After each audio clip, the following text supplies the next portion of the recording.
What's up, guys? Good morning. So, I wanted to come on here and talk about Ethan and his hair. Obviously, most of us saw the interview last night with Dr. Turvey. I thought he did a fantastic job. I want to thank the custody queens, those two ladies, and the gentleman. I think they did a great job interviewing him and hosting him. And I thought it was very informative and helpful. But I wanted to circle back immediately and do just a quick recap on Ethan's hair that was found in his hand because I think this is pretty a lot more powerful than maybe I thought even initially. Because Dr. Turvey was asked, "What is the most powerful exculpatory evidence?"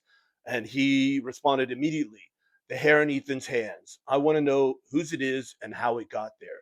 So I know there's been a lot of discord on this topic initially. That's really I really didn't talk about it much because it was mentioned in the book, and there's some back and forth as to whether or not that was debris or actual hair. And Turvey kind of puts this to rest and said, absolutely, there was hair and dried blood in Ethan's hand. This discovery, if you will, aligns with some of the audio and what I thought might have happened after 2 a.m. I got my note card here, so let's run down a list of things. Okay.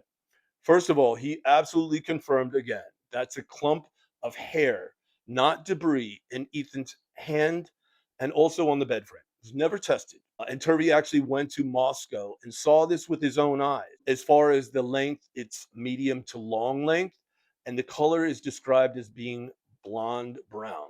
Could be male or female. He made that distinction. So, I'm not going to point the finger here at anybody. We're just going to leave it at that. Koberger was obviously excluded as a potential match due to the length and the color of the hair. Again, it was never tested, but Judge Hippler has the power to court order DNA testing on this. Based on Ethan's injuries and this audio, not just the audio itself, but just the injuries themselves, those leg injuries, I always thought those leg injuries, this is from way back, that those leg injuries on Ethan's rear, I think it was his left leg, that was meant to immobilize him. And that would be somebody who would be like a skilled assailant or a couple skilled assailants would go in there and know that he was in that home. And they would know that they would need to quickly immobilize him as a physical threat. That's very well known. That's somebody who knows Grey's Anatomy, who's going after those legs to take him down very quickly. And that would also explain if he were attacked in his bedroom, why he was never able to leave the bed. Like, even though Xana was being attacked viciously just feet away.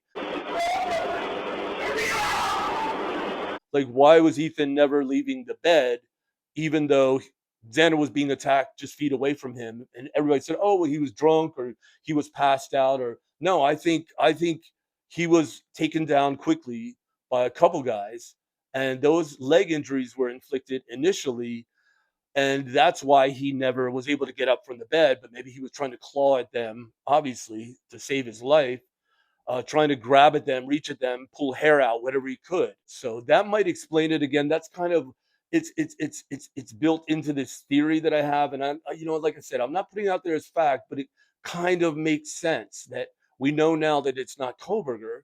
So whose was it, and when did all this happen? If it wasn't at 4 a.m.